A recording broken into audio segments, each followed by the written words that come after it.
নমস্কার দর্শক বন্ধুরা, সোনালীর রান্নাঘরে আপনাদের স্বাগতম জানাই। আজ আমি হাজির হয়েছি দুর্দান্ত স্বাদের গাজরের হালুয়ার রেসিপি নিয়ে।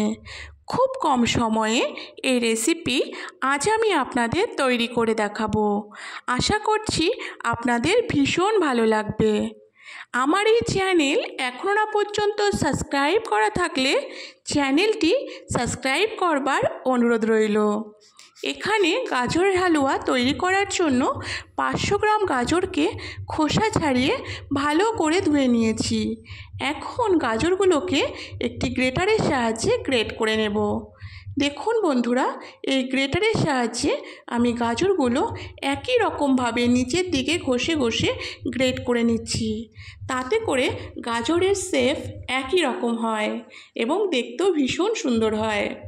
অন্যদিকে একটি কড়াইয়ে 1 লিটার দুধ গরম হতে দিয়েছি। দুধ একদিকে ফুটছে, অন্যদিকে গাজর গ্রেট করে নিচ্ছি। গাজর গ্রেট করে নেওয়া আমার কমপ্লিট। এখন অন্য একটি কড়াইয়ে আমি 1 টেবিল স্পুন ঘি অ্যাড করে দিলাম ঘিয়ের ওপর কুচনো কাজু কিশমিশ। হালকা লালচে রং ধরিয়ে কাজু কিশমিশ ভেজে অন্য একটি বাটিতে তুলে নিলাম। ওই একই কড়াইয়ে অ্যাড করে দিলাম 1 টেবিল স্পুন ঘি।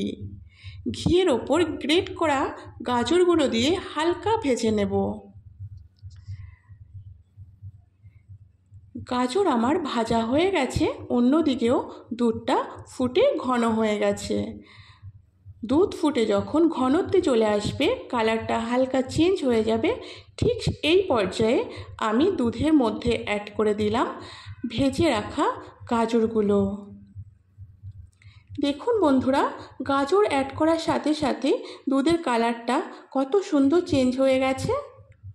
এইভাবে ঘিয়ে ভেজে গাজরের হালুয়া তৈরি করলে টেস্ট এবং টেক্সচার দুটোই ভীষণ ভালো হয়। ওপর থেকে অ্যাড করে দিলাম 2টো এলাচ গুঁড়ো করে, তাতে করে স্মেলটা ভীষণই ভালো আসে। নাড়াচাড়া করে পুরো শুকিয়ে নেব।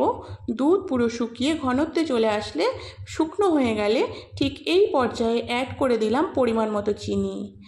চিনিটা দেওয়ার সাথে সাথে একটু জল ছেড়ে দেবে, তবে কোনো টেনশন নেই, বারবার নাড়াচাড়া করতে করতেই আবার শুকনো হয়ে যাবে। যখন এই রকম টেক্সচার চলে আসবে, ঠিক এই পর্যায়ে আমি অ্যাড করে দিলাম ভেজে রাখা কাজু কিশমিশ।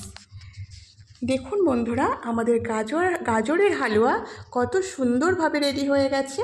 কালারটাও কত সুন্দর হয়েছে, দেখতে কিন্তু ভীষণ ভালো হয়েছে। এটি খেতে কিন্তু তার থেকেও ভীষণ ভালো হয়।